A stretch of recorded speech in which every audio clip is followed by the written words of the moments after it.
สีโคตะบองมีเจ้าปกครองสืบทอดกันมาขาดยุคสมัยปวงไกลหนึ่งในอาณาจนตำนานก้าวขานลือสาพัฒนาเมืองวิไล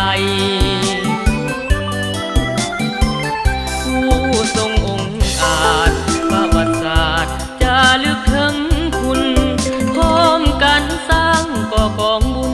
สถาปนาเถิดทูลเอาไว้พระธาตุยังคงสูงส่งเงางามสดใสคงอยู่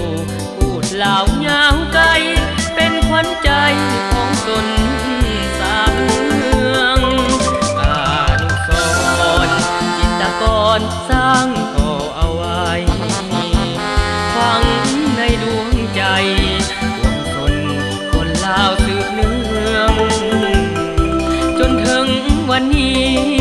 ดินพญาสีโคตรเมืองความดีได้ลือกระเดื่องประสาทเมืองเทิดทูนตลอดกาลเสียงเพลงทบทวนขมวลสีโคตะบองรักษาประเพณีของปกป้องให้นานแสนนานเจริญรุ่ง